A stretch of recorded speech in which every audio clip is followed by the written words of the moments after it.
So 39 million Americans have lost their jobs, the highest level since the 1930s.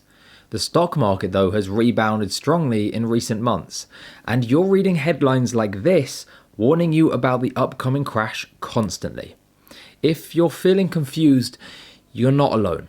At this point, I have no idea what is going on anymore. But what I do know is that it is more important than ever for us to protect our money.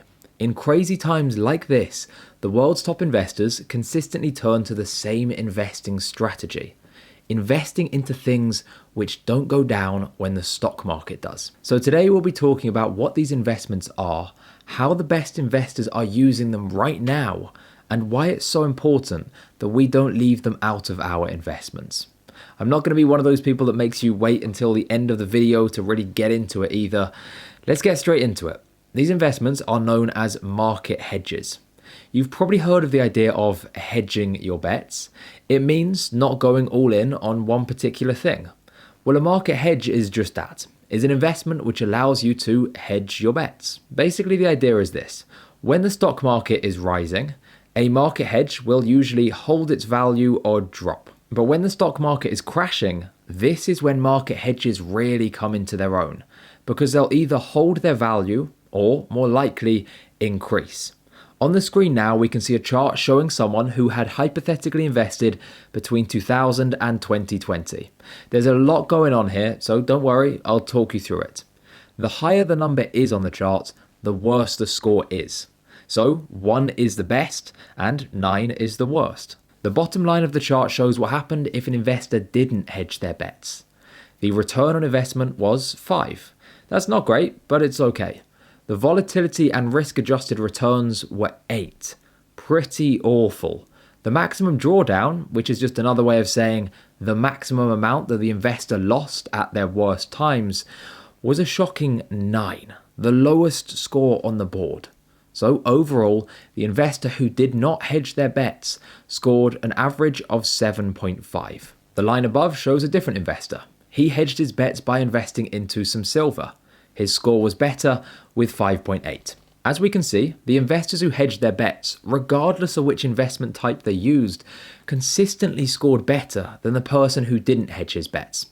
Think about it like this: if a market hedge does badly when the stock market is going up, it's likely to bring your investments down a bit.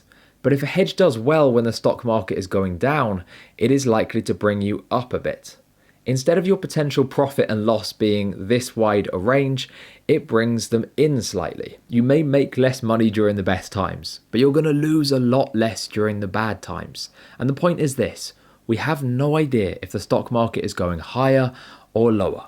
But what we do know is that we can reduce our risk by investing into these hedges. It's important to say at this point that I'm not talking about investing 100% into market hedges either. That's not hedging your bets. I'm talking about investing a portion of your investments. The exact amounts we'll cover later on. Now, I'm not going to tell you what you should do. After all, everyone is in a different situation, and I'm not a qualified financial advisor.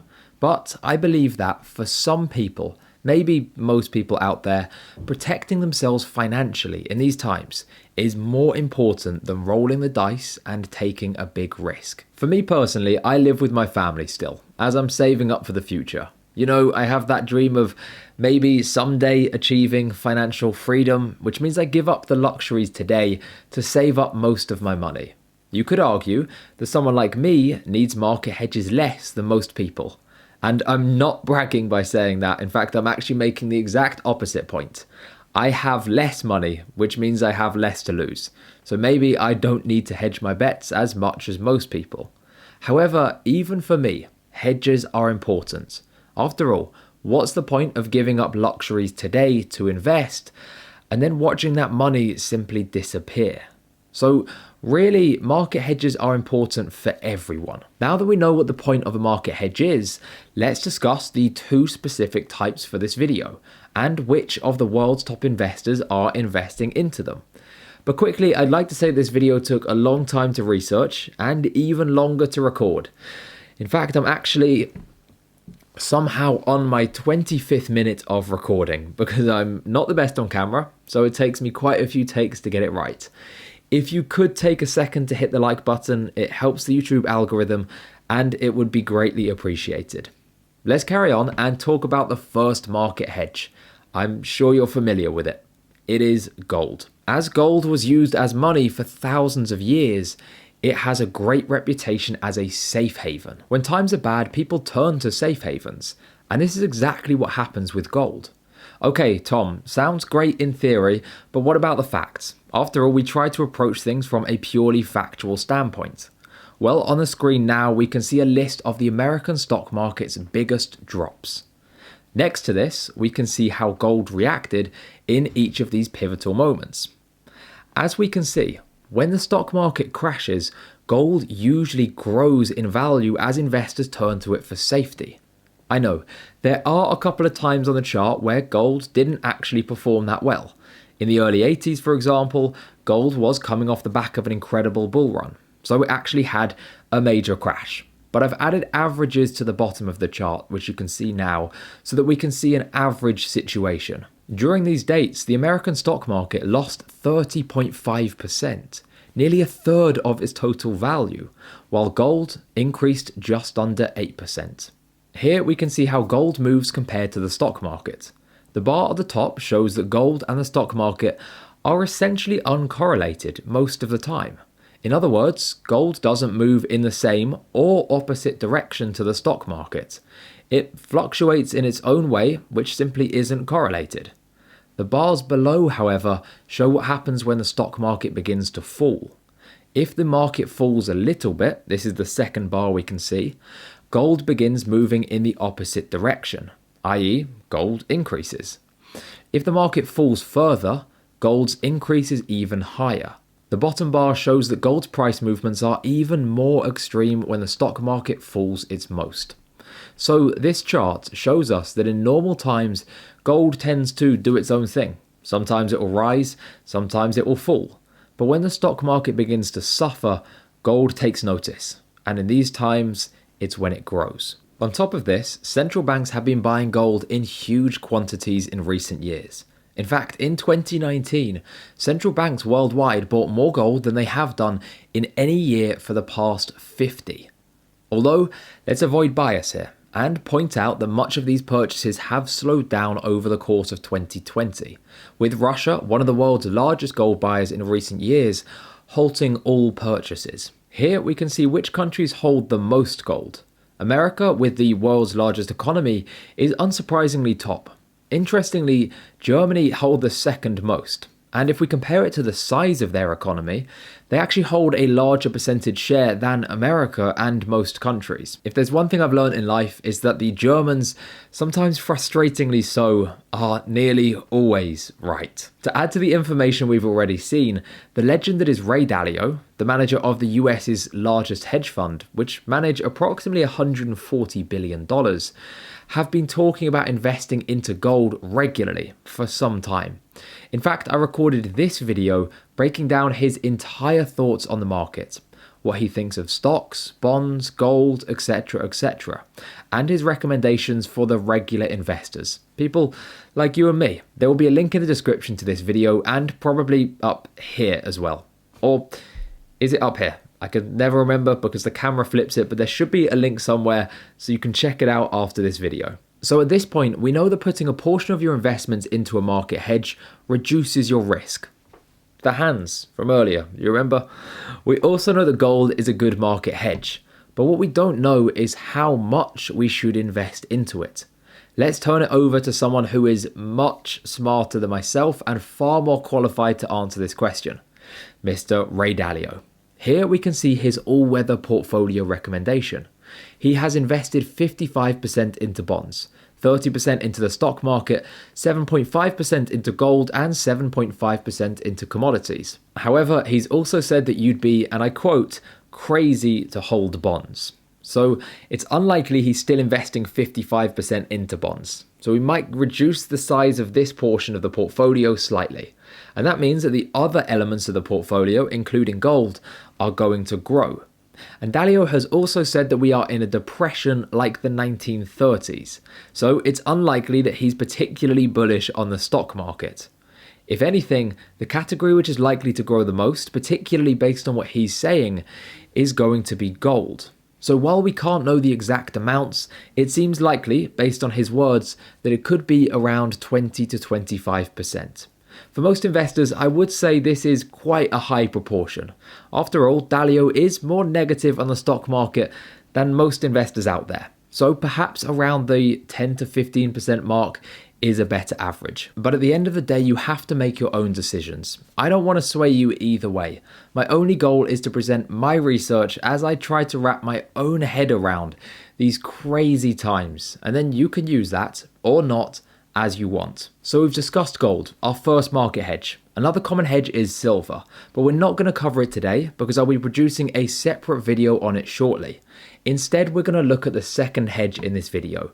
Before we analyze it though, I have to ask you to go in with an open mind. Forget everything you've heard about it and let's only look at the facts, a purely factual perspective. I am talking about Bitcoin. And I know what your initial reaction is. If you're invested into Bitcoin, you're smiling gleefully. If you're not invested, you're thinking to yourself, how could it possibly be a market hedge? So let's kick it off with a couple of quick facts before we dive deep. Recently, one of the largest hedge fund managers in the US invested 1 to 2% of the $40 billion that he manages into Bitcoin. Institutional investing has grown steadily over the course of 2019, and in the first quarter of 2020, it's been the highest ever.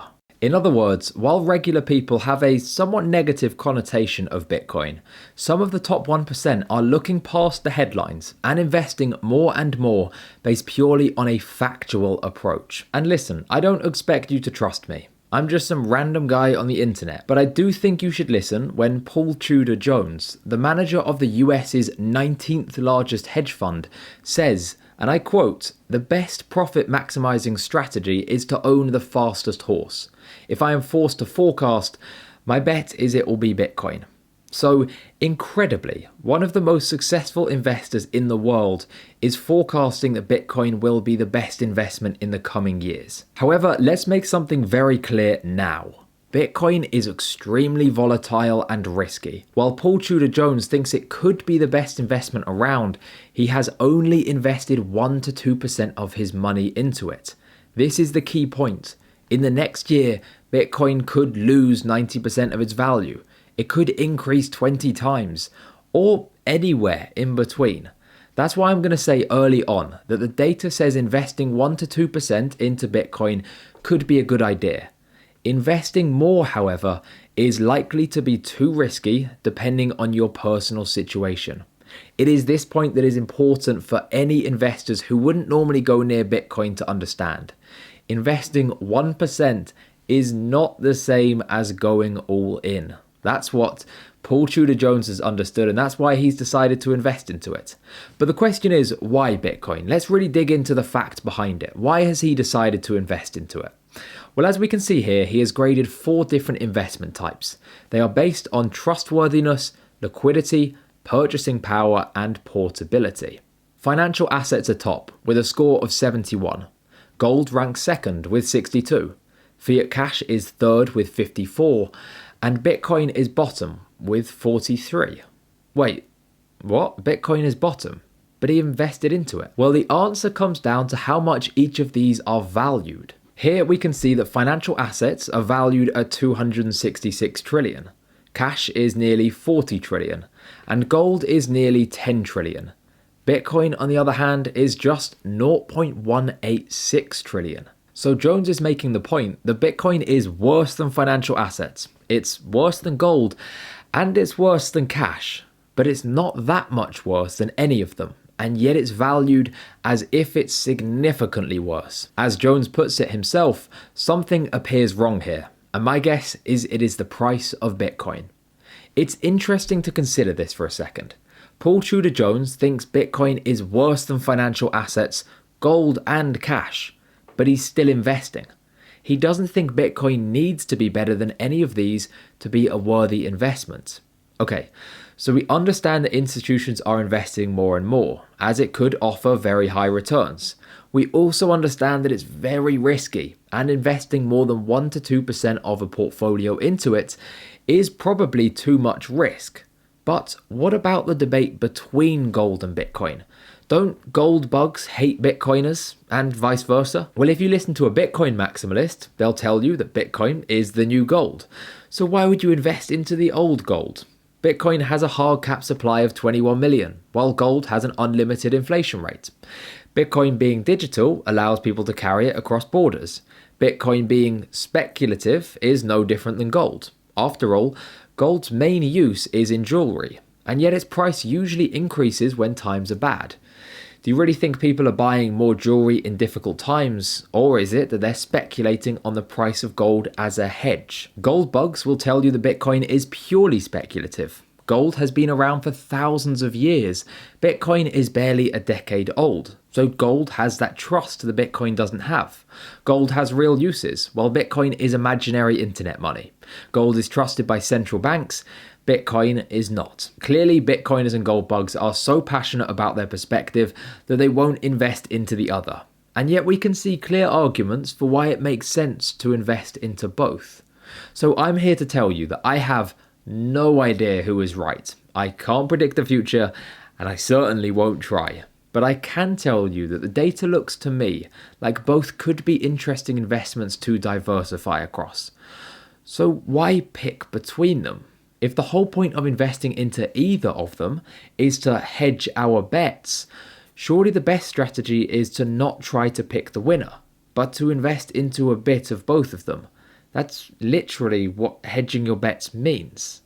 Gold has been around for longer, it's more trusted, and it's less volatile. So you could argue that investing, say 10 to 15% into it, is a good way to protect against a market downturn. Bitcoin is capable of higher returns, but it's also more risky and volatile. So you could argue that investing 1 to 2% into it is also a good way to hedge your bets. Again, I'm not a financial advisor, and this certainly isn't financial advice.